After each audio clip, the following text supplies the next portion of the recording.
특별히 오늘 말씀은 주님의 역사 가운데, 그러니까 주님의 하나님의 계획 가운데 우리에게 고난이 있다라는 것을 지금 한 4주, 한 4번 정도 말씀을 좀 나눴던 것 같습니다. 특별히 예수님도 고난의 길을 걸어가셨죠. 고난을 받으셨죠. 그러니까 예수님이라고, 우리 하나님이라고 고난을 안 받으신 게 아닌 것 같더라고요. 이게 하나님이 고난이 있다라고 하는 말이 좀 어려운 편이지만 저는 크게 한 두 가지가 그렇게 묵상이 됩니다. 첫 번째, 죄 지은 우리 인간을 사랑하시는 고난이에요. 그렇잖아요.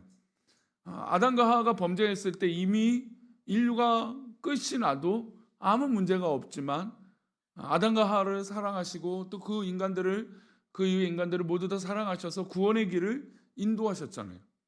그리고 예수님을 이 땅에 보내시겠다고 하는 그 약속을 하십니다. 그 가운데 사랑이 있죠. 근데 그 사랑에 따라 고난이 있잖아요. 왜냐하면 출애굽 여정 가운데도 그러지만 그 고난 가운데도 이스라엘 백성들이 자꾸 하나님 앞에 원망하고 모세를 원망하고 애굽의 때를 기대하고 기억하고 이런 모습이 하나님 앞에는 계속 화가 나는데 하나님은 어떻게 하십니까? 참으시죠. 기다리고 때를 기다리셨죠. 그것도 일종의 고난이잖아요. 그렇죠? 당장의 끝을 내도 그러니까 홍수 같은 이 심판처럼 그렇게 몇 번이나 하셔도 정말 그 인류가 그 죄 지은 것을 달아보온다면 할 말 없는데 하나님은 그것을 다 감내하셨던 겁니다. 그리고 노아의 홍수 때도 그 이후로는 이 물로 심판하지 않겠다라고 하는 무지개 언약을 하시는 것이죠. 또한 예수님의 모습을 보면 이 땅에 예수님이 인간의 몸을 입으셨다는 것 자체도 고난인 거죠. 그리고 우리를 위하여 십자가에 죽으시겠다라고 계획하시며 또 약속을 이루시는 그 사랑의 완성을 이루시는데 인간으로 살아가는 30년 그리고 공생에 약 한 3년 반이 안 되는 이 시간을 보내시는 이 시간들 쉬운 시간이 아니겠죠. 그리고 고난주간을 보내면서 예수님이 좀 굉장히 답답한 상황이잖아요. 그러니까 지난 주일은 종료주일이에요. 종료주일은 많은 사람들이 예수님을 다윗의 자손이라고 환호성을 했어요. 정말 파티가 열어진 것처럼 그런 기분이 들었어요. 축제가 일어난 것처럼. 근데 얼마 지나지 않아서 이 군중이 성난 군중으로 바뀌어서 예수님을 어떻게 해요? 못 박으라고 바뀌죠. 그럼 예수님은 그 과정을 다 알고 계셨고 그것을 받아들여야 되는데 굉장히 정말 큰 고난 그리고 십자가를 두고도 몇 번이나 도망갈 수 있는, 그렇죠, 피할 수 있는 기회가 있으셨을 거예요. 왜냐하면 다 아시니까. 근데도 그것을 다 받아들이시고 그 고난을 모두 다 받으셨다는 겁니다. 이런 거 보면 우리가 믿음의 삶은 참 축복이고 은혜이고 또 우리 가운데 참 좋은 일들이 많고 또 신앙생활하면서 여러 가지 기쁜 일들이 많지만 또 그에 따른 고난도 또 따라온다는 것을 느낄 수 있어요. 고난 주간에 무엇보다 예수님도 고난의 길을 가신 것을 우리가 기억해야 됩니다. 즉 믿음의 백성들은 이 고난이라는 것이 어떻게 보면 필수적인 것의 요소가 될 때가 있다는 것이죠. 때로는 하나님이 그 고난을 통해서 우리에게 말씀하시죠. 이 고난을 통해서 기도하게 하시고 이 고난을 통해서 깨닫게 하시고 더 큰 믿음의 그릇이 되도록 인도하실 때가 있어요. 때로는 마귀가 우리에게 고난을 줘서 시험에 빠지게 하려고 하는 고난도 있어요. 분별해야겠죠. 그래서 하나님, 이 고난이 어떤 고난이든 하나님 앞에 믿음으로 설 수 있는 그런 길이 되게 해달라고 기도해야 될 겁니다. 그리고 고난을 겪고 나면 뭘 맺을까요? 열매를 맺습니다. 고난을 겪고 나면 내 신앙이 한 단계 더 성숙한 거죠. 그리고 열매를 맺어요. 그래서 예수님도 그 고난의 길을 가셨다는 것을 잊지 말고 우리도 때로는 고난이 있을 때 그것을 믿음으로 이겨나가는 또 십자가를 바라보며 승리하는 저와 여러분 되시기를 축원합니다. 우리 모두 복받기를 기대하고 기도를 하고 있지만 때로는 고난이 우리에게 있을 때가 있습니다. 그런데 저는 이 고난이 우리에게 축복의 지름길이 된다는 거예요. 한번 따라 합시다. 고난이 우리에게 축복의 지름길이다. 그럴 때가 있다라는 거죠. 하나님 주신 복이 이 고난에 감춰져 있는 거예요. 그래서 이 고난 뒤에 축복이 있는데 이 고난에 무너지면 어떻게 될까요? 이 축복을 볼 수 있습니까? 없습니까? 못 보는 거죠. 그래서 때로는 우리 앞에 고난이 있을 때 저 뒤에 계시는 하나님, 그래서 터널을 지나면 결국 그 터널 끝에 밝은 광명이 있는 것처럼, 그 끝이 있는 것처럼, 그리고 또 새로운 길이 열리는 것처럼 우리에게 그 고난을 넘어서면 분명히 우리에게 하나님의 축복의 길을 열어주신다는 것이죠. 우리 수요예배 오신 분들은 이 고난이 왔을 때 두려워서 피해가지 마시고 믿음으로 넘겨 이겨나가시는 저와 여러분 되시기를 축원합니다. 고난이 있을지라도 그것을 뚫고 지나가시길 바랍니다. 우리가 피하기만 한다고 해서 그게 없어지지 않더라고요. 내가 뭐 무섭다고 또 더럽다고 아니면 두렵다고 피한다고 해서 그것이 없어지지 않아요. 오히려 믿음으로 기도하고 이것을 감내하고 받아들일 때 이겨설 수 있는 것이고 넘어설 수 있다라는 것이죠. 그래서 우리 자녀들을 요즘 이제 보면서 그런 생각이 들어요. 이제 우리도 그렇죠. 우리들도 마찬가지지만 그런 생각이 들어요. 오늘도 이제 새벽 예배 때 그런 말씀이지만 예수님께서 이 마지막 때에 대해서 경고를 하세요. 그리고 그 심판의 때에 말씀을 하시죠. 근데 그러면서 하신 말씀이 뭐냐면 지극히 작은 자에게 하는 것이 나에게 하는 것이다라고 말씀을 하세요. 그러니까 우리의 삶에서 이 마지막 때에 오히려 어려운 사람들을 돌아보고 사랑을 베푸는 것이 오히려 하나님께 하는 믿음의 모습이다라는 것이죠. 근데 그런 걸 보면 우리 또한 한번 따라할까요? 사랑받는 것보다 사랑하는 것이 유익이다. 예, 그렇다라는 거예요. 우리가 사랑받는 것을, 우리 아이들도 그렇잖아요. 사랑받게끔 하려고 애를 씁니다. 하지만 결국에 그 아이가 더 많은 사회의 영향력과 좋은 영향력을 끼치기 위해서는 사랑을 주는 훈련을 하는 것이 훨씬 더 나중이라도, 아니 또 지금이라도 자기에게 더 유익이 된다는 거죠. 물론 손해보는 것처럼 느낄 때 있어요. 사랑하면 손해보는 것처럼 보이죠. 하지만 결국 진실된 사랑은 그 사람에게 보답이 되어져요. 저는 그것을 늘 깨닫습니다. 저도 뭐 저울에 제 보고 제 삶을 한번 보잖아요. 이렇게 하면 나에게 이득일까? 없을까? 그런 생각을 합니다. 근데 결국에 그것이 아무 의미가 없더라고요.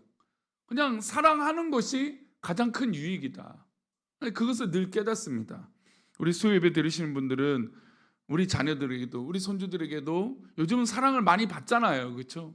근데 그 사랑받는 만큼 사랑하는 자녀로 키우시길 바랍니다. 우리 손주들도 그렇게 키우시고 우리 성도님들도 그런 사랑의 표현들이 또 사랑을 나누는, 사랑하는 그런 모습들이 있기를 축원합니다. 고난의 길을 본다면 예수님이 고난의 길을 가셨으니까 제자들도 어떻게 했을까요? 제자들은 맨 처음 예수님이 돌아가시기 전까지는 고난의 길을 간다고 생각하지 못했습니다. 하지만 예수님이 십자가에 달려 돌아가신 이후에 그들은 두려웠어요. 왜 두려웠냐면 자기들도 예수님을 쫓았기 때문에, 따랐기 때문에 자기도 잡혀 그리고 저렇게 죽을 수 있을 것 같아서 걱정이 돼서 도망갔습니다. 다 자신의 고향으로 뿔뿔이 흩어졌죠. 하지만 예수님이 부활하시고 그 예수님을 만나고 성령을 받은 이후로 제자들은 어떻습니까? 삶의 방향이 바뀌었어요. 목적이 바뀌었어요.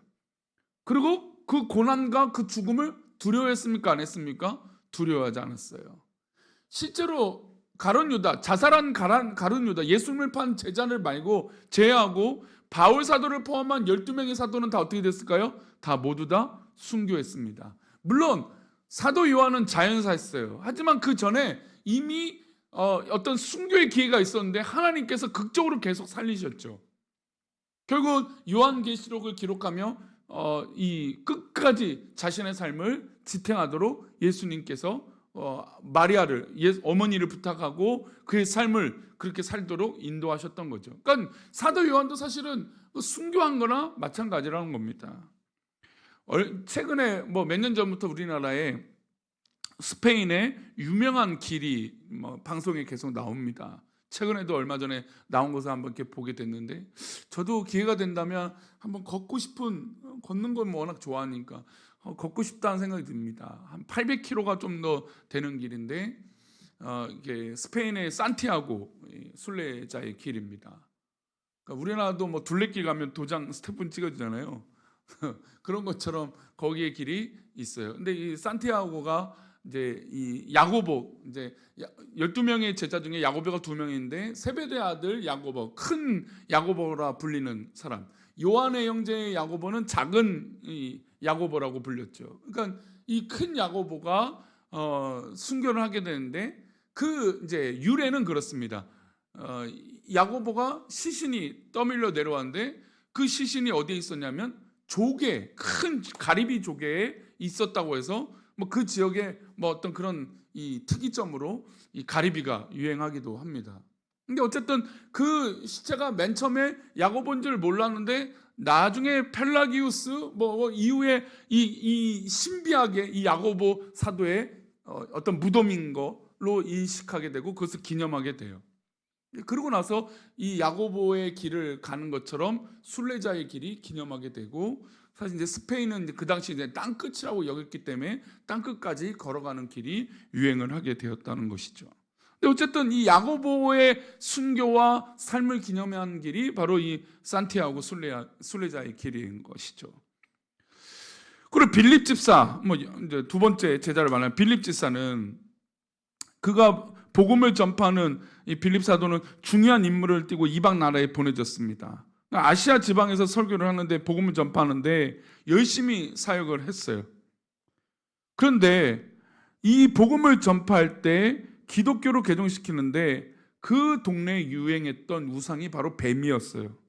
그리고 이제 예수님을 믿는 사람들이 많으니까 뱀의 우상들을 어떻게 했을까요? 파괴했죠. 그러니까 그 우상을 지탱했던 사람들이 이 빌립 사도를 가만둘 수 없었던 거예요. 그래서 이 미신을 이용해서 많은 돈을 벌었던 이들이 이 빌립 사도를 잡아서 지독하게 채찍질해서 십자가에 못 박히게 됩니다. 이게 52년 일이었어요. 세리 마태도 있습니다. 마태도 에티오피아로 가서 복음을 전하거든요. 아프리카 쪽이죠. 그쪽에 가서 복음을 전하는데 수많은 사람들이 개종을 했습니다. 근데 그러다가 60년경에 복음을 전파하다가 목배임을 당하게 돼요. 마가 사도는 초대교회에 베드로 사도를 비롯해서 바울 사도와 함께 복음을 전파하는데 참 많은 영향력을 끼칩니다. 근데 그 역시 이 사람은 이제 화용으로 순교를 하게 돼요. 작은 야고보는 이제 사도 요한의 형제잖아요. 예수님의 승천 후 예루살렘 교회의 이제 지도자가 됩니다. 뭐 당연히 지도자니까 어떻게 될까요? 많은 이 핍박과 공격이 있었습니다. 그리고 결국 대중 앞에 복음을 전파하다가 돌에 맞아 스데반처럼 순교하게 돼요. 안드레와 베드로만 한번 얘기를 해보겠습니다. 안드레는 복음을 전파했습니다. 계속해서 이제 복음을 전파하는데 초대교회 역시 베드로와 함께 중요한 역할을 하죠. 근데 그가 복음을 전파하다가 이 베드로와 함께 감옥에 갇힙니다. 붙잡혀 정말 복음을 전파하는데 이제 순교를 하고 이제 나무에 이제 나무에 달려서 죽게 하자 했는데 안드레는 그것을 이제 거부하고 십자가 X자로 만들어서 X자로 뭐 이제 몸을 이제 지탱하고 죽게 됩니다. 근데 그 모습을 보고 안드레가 그 X자의 십자가의 모습을 보고 이런 말을 해요. 십자가가 준비된 것을 봤을 때 그의 안색이나 용모가 조금도 변하지 않고, 그러니까 두려워하지 않았다는 얘기입니다.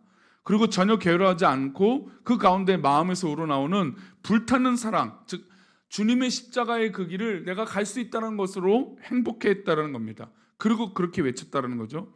오 십자가여, 나는 그대를 몇 번이고 환영하고 쳐다본다. 그 십자가를 그렇게 표현한 겁니다.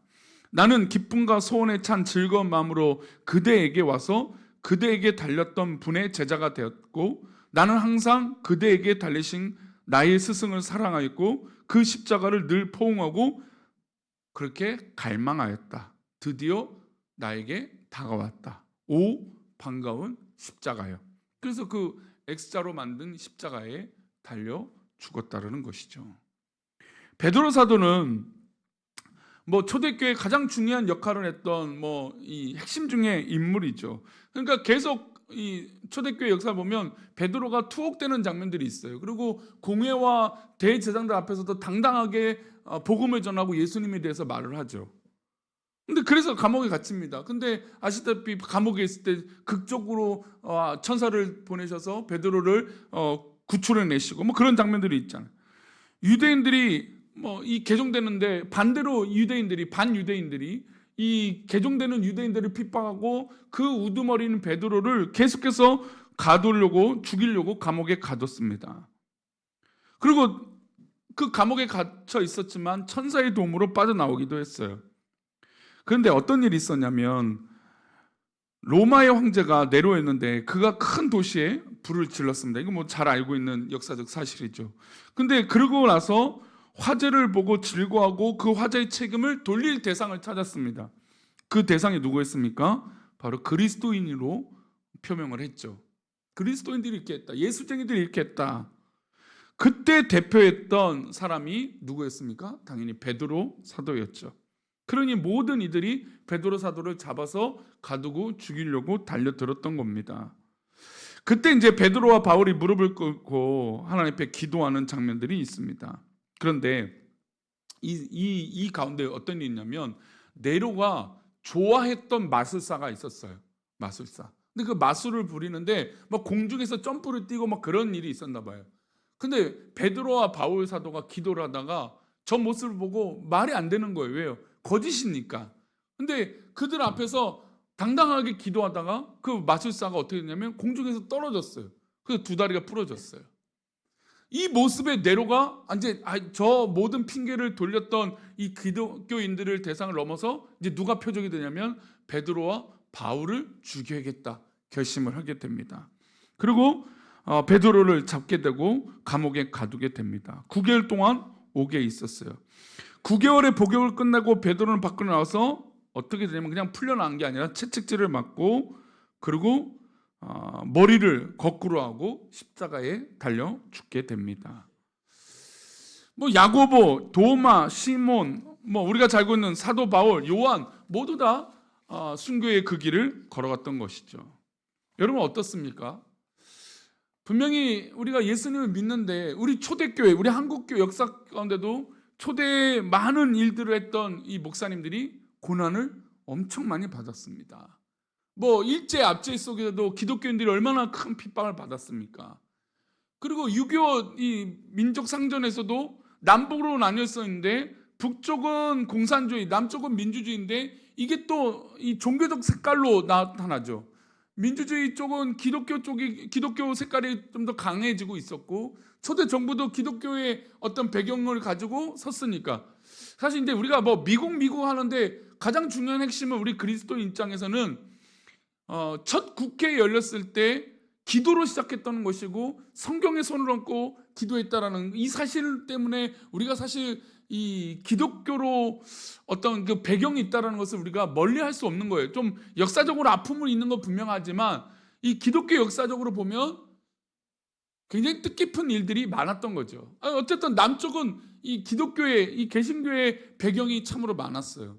하지만 북쪽에서는 종교를 가지면 안 됐던 거죠. 그래서 6.25 전쟁이 났을 때 수많은 교회들이 핍박을 받았어요.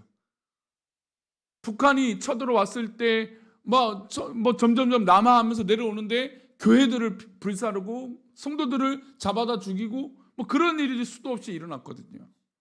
그러니까 그렇게 세워진 교회가 한국교회예요. 그리고 7, 80년대 가난했던 이 나라에 가장 이 시대를 이끌었던 지탱해줬던 사람들이 누구였습니까? 목회자들이 교회였죠. 교회에 어려운 사람들이 와서 뭐 무전치식도 하기도 하고 교회가 돕기도 하고 어려운 사람들 상담도 해주고 그런 일을 해왔습니다. 여러분 그런 배경이 한국교회에 분명히 있었기 때문에 지금의 이 한국 사회가 이루어졌다는 것이 과언이 아니죠. 사실 역사를 잘 몰라서 그러지 역사를 들여다보면 교회적인 이 신앙적인 요소가 얼마나 많은지 모릅니다. 그런데 그 모든 것이 뭐가 뒷받침되어 있어요? 고난이 뒷받침되어 있는 것이죠. 그러니 그 고난을 우리가 함부로 말할 수 있겠습니까? 아니죠. 오늘 말씀은 이렇게 얘기합니다. 디모데후서 4장 5절이요. 함께 읽겠습니다. 디모데후서 4장 5절. 그러나 너는 모든 일에 신중하여 고난을 받으며 전도자의 일을 하며 내 직무를 다하라. 전도자의 일을 하며 내 직무를 다하라. 여기 뭐 우리는 동의합니다. 우리가 하나님 앞에 교회에서 복음을 전하고 전도자의 삶을 살고 나에게 맡겨진 일들을 감당한다. 얼마나 좋아요? 당연하죠. 근데 그 일 전에 뭐를 받아야 돼요? 고난을 받으면, 신중하게 고난을 받으며. 그러니까 이 신중하다라는 건 이것이 어떤 의미인지 보라는 거죠. 이 고난의 의미가 내가 복음을 위해서 고난을 받는 것인가, 아니면 우리 삶에 주어진 나로 인한 고난인가, 아니면 여러 가지 뭐 하나님 허락하신 것인가, 아니면 마귀가 우리를 시험하는 것인가. 그 신중하게 그 고난을 들여다보고 그 고난을 받아들이라는 겁니다. 그리고 그 고난을 받으며 전도자의 일을 하고 직무를 다하라는 거죠. 즉 사도가 되고 일꾼이 되고 하나님 역사를 감당할수록 우리 가운데 뭘 허락하실 수 있다는 겁니까? 고난이 있을 수 있다는 겁니다. 그래서 제가 서론에 고난 넘어서 있는 축복이 분명히 기다릴 테니 이 고난을 받기를 바란다라고 하는 말씀을 드렸던 거예요. 고난을 받아들여야 고난 너머에 있는 성장과 성숙과 축복을 누릴 수 있다는 것이죠. 그리고 히브리서 11장 32절부터 38절, 좀 길지만 한번 좀 보겠습니다. 내가 무슨 말을 더하리요? 기드온, 발락, 삼손, 입다, 다윗 및 사무엘과 선지자의 일을 말하려면 내게 시간이 부족할. 이 모든 사람들이 믿음의 장이죠. 믿음에 대해서 고백을 합니다. 근데 이 모든 믿음의 선지자들이 어떤 일을 하는지 보겠습니다. 그들은 믿음으로 나라들을 이기기도 하며 의를 행하기도 하며 약속을 받기도 하며 사자들의 입을 막기도 하며. 이게 다 이제 믿음의 조상들의 모습들이에요. 34절이에요. 불의 세력을 멸하기도 하며 칼날을 피하기도 하며 연약한 가운데서 강하게 되기도 하며 전쟁에 용감하게 되어 이방 사람들이 진을 물리치기도 하며. 여러분, 이 일을 하는데도 어떻습니까? 고난이 있을까요? 없을까요? 고난이 있겠죠. 칼날을 피한다는 게 쉬운 일입니까? 연약한 가운데서도 우리가 강해지는 게 여러분 쉽습니까? 여러분, 연약한 사람이 강하게 되려면 훈련을 해야 됩니다. 그 훈련도 고난이죠. 그리고 그 전쟁을 참여합니다. 전쟁에 참여하는데 어떻게 즐거울 수 있겠습니까? 두렵죠. 그런데 믿음으로 나아갈 때 그것들을 이겨낼 수 있다는 겁니다. 35절입니다. 여자들은 자기의 죽은 자들을 부활로 받아들이기도 하며 또 어떤 이들은 더 좋은 부활을 얻고자 하여 심한 고문을 받되 구차에 풀려나기를 원하지 아니하며. 모든, 지금 이 여성이라고 하는 이 여자의 단어를 쓴다는 건 신앙에서 남자든 여자든 상관없다. 신앙은 하나님 앞에 다 동일하다고 하는 모습을 보여주고 있는 것이죠. 그래서 이 당시에도, 이 성경이 쓰여진 사회에서도 남자가 중심임에도 불구하고 여자의 단어를 썼다는 건 여성에게도 분명한 믿음과 그의 책무가 분명히 있다라는 것을 표현하고 있는 것이죠. 그런데 이 모든 이들, 여성이든 남성이든 이 모든 이들이 예수를 믿다가 감옥에 갇혀요. 예전에 로마의 배경인 영화, 여러 가지 영화 보면 이렇게 사자와 이 원형 경기장에서 이렇게 사람들이 막 풀려서 도망 다니는, 그래서 이 모습들이 아실 겁니다. 근데 그때 어린 아이든 남성이든 또 누구도 있습니까? 여성과 노인들이 다 있죠. 그러니까 믿음의 사람들은 남녀노소를 막론하고 다 하나님 앞에 그렇게 순교를 각오했다라는 거예요. 고문을 받고, 그리고 그냥 구차히 풀려나게 달라고 하지 않는다는 거예요. 저는 사실 이 장면의 이 말씀이 아마 우리 한국 사회의 일제 시대나 일제 압제를 받던 그 시대나 이 공산의 어려운 이 기독교의 핍박이 있을 때 우리 믿음의 조상들이, 선배들이 구차하게 목숨을 구걸하지 않았다고 봐요.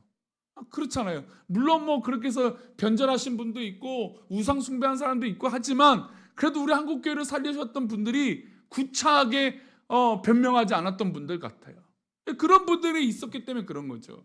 우리 지난주 수요일에 말씀 나눴던 영광고등학교를 세웠던 우리 선생님 어떻습니까? 네, 김정렬 선생님. 근데 자신의 동기였던 여학생이 그 순교하는 장면을 보고 도전을 받아서 내가 기독교 학교 재단을 세우겠다. 그런 거죠. 자기가 그 모습을 보고 도전을 받은 거예요. 36절이에요. 함께 읽겠습니다. 36절 말씀. 네. 또 어떤 이들은 조롱과 채찍질뿐만 아니라 결박과 옥에 갇히는 실은 이 초대교회 복음을 전하면서 조롱도 받고 채찍질뿐만 아니라 결박과 옥에 갇힌 신앙이 됐어요. 지금 한국 교회는 뭘 가장 많이 받을까요? 조롱을 많이 받죠. 조롱. 그냥 조롱. 한 방송사가 유독 목사에 대해서 제가 개인적으로 느끼는 거 그렇습니다. 늘 목사 왜 이렇게 좀 조롱하는 것 같아서 참 그래도 뭐 그 뉴스를 종종 보는데, 최근에는 미국에 어떤 게 있었냐면 우리 한국에서 만든 예수님 생애에 대해서 만든 이 애니메이션 영화가 미국 박스 오피스 2등이 올랐대요. 그래서 한 주 만에 100억 불을 벌었다고 하는, 100억 원이었는지 100억 불이었는지, 100억 불이면 엄청날 텐데 100억 원이었겠죠. 근데 어쨌든 100억 원이어도 어마어마하잖아요. 근데 그 수요했던 얘기 듣고 참 감사하다, 뭐 그런 생각이 들었어요. 그거를 그 방송사에서 내보내더라고요. 근데 그런 모습 보면 근데 지금은 한국 교회가 너무 조롱거리가 되는 것 같아요. 목사도 조롱거리고 어디 가도 조롱거리가 되고 막 이상하게 보고, 왜 학교에서도 학생들이 교회 다닌다면 약간 이상하게 보는 부모가 그렇게 가르친대요. 그런 거 보면 참 되게 안타까워요. 그만큼 제대로 믿었던 예수님을 믿는 사람이 부족했구나, 이제 그런 생각으로 도전을 받습니다만, 목사도 그렇잖아요. 목사도 제대로 된 목사가 부족하다 보니까 조롱거리가 되고, 또 상징적인 일들을 자꾸 나쁜 악영향의 모습이 있으니까 자꾸 이렇게 조롱거리가 되고, 성도들도 마찬가지고, 그냥 어디 뭐 사고가 나면 그냥 직책을 안 말하잖아요. 뭐 회사원입니다 이렇게 말 안 하잖아요. 근데 목사나 장로나 꼭 그 직분을 붙여요. 어느 목사가 이래요. 어떤 일반인이 해도 되는데, 어떤 사람이 이름만 말해도 되는데 꼭 목사가, 목사가 그 직분으로 그 일을 안 하는 건 아니지. 인간의 그 죄성이 그런 건 아닐 텐데 꼭 그거를 동일시해서 참 안타깝다는 생각이 듭니다. 어쨌든 뭐 그것도 핑계죠, 뭐 우리에게. 조롱이 지금은 제일 안타까운 시대예요. 또 계속해서 읽어볼까요? 37절 함께 읽겠습니다. 돌로 치는 것과 톱으로 켜는 것과 시험과 칼로 죽임을 당하고 양과 염소의 가죽을 입고 유리하여 궁핍과 환난과, 초대교회 이런 환난과 핍박을 너무나 받는 거예요. 돌로 맞고, 아까 이제 제자들 중에서 돌로 맞아 죽는 사람 있었죠. 톱으로, 뭐 칼로, 이제 바울 사도는 목 베임이거든요. 목 베이어서 죽게 돼요. 그래서 근데 이제 로마에 가면 사실 이제 베드로 성당이 워낙, 이제 베드로 사도가 워낙 이제 우선주의 있기 때문에 로마에 가면 베드로에 대한 어떤 기념이 훨씬 큽니다. 근데 바울은 좀 작아요. 근데도 뭐가 있냐면 바울 사도가 목을 베이잖아요. 그 목이 좀 잔인하지만 떵떵떵 떨어져서 이제 굴러서 멈춘 이 지역이 딱 이제 표시가 되어 있어요. 그래서 바울 순교 기념 포인트가 있어요. 근데 물론 다른 데 가면 보통 교회로 만들고 뭐 이래야 되는데, 바울 사도는 이 로마에서 좀 천대받죠. 좀 그런 느낌이 들어요. 실제 로마에 가보게 되면. 근데 그런 칼로 죽게 되고, 양과 염소의 가죽을 입고, 뭐 양과 염소가 좋은 게 아니죠. 그런 일들, 궁핍함과 못 먹죠. 환난과 학대를 받아요. 38절입니다. 이런 사람은 세상이 감당하지 못하니라. 그들이 광야와 산과 동굴과 토굴에 유리하였느니라. 이 고난을 받은 믿음의 사람들을 세상이 오히려 감당하지 못한다는 거예요. 그러니까 믿음의 사람들의 고난은 이런 것이죠. 그러니 우리 앞에 고난을 받아들일 준비가 있어야 된다는 겁니다. 때로는 각오도 필요해요. 그래서 우리 삶에 고난이 있거든 당당할 필요가 있어요. 이건 지금 나에게 축복을 주시려고 하는 고난이구나. 하나님께서 나를 사랑하시기 위한 고난이구나. 어떤 말도, 어떤 표현도, 어떤 행동도, 어떤 나에게 있는 공격도 그렇게 받아들이는 거죠. 우리 마지막으로 요한계시록 1장 9절 말씀입니다. 우리가 밥을 얹혔나요? 밥 탄내가 나는 건가요? 저만 느껴지는 건가요? 배고파서 그런가? 밥내가 나죠? 네. 계시록 1장 9절인데요. 우리 함께 읽겠습니다. 요한계시록 1장 9절 말씀 없습니까? 제가 읽겠습니다. 요한계시록 1장 9절 말씀 읽고 마치겠습니다. 요한계시록 1장 9절엔 이런 말씀이 나옵니다.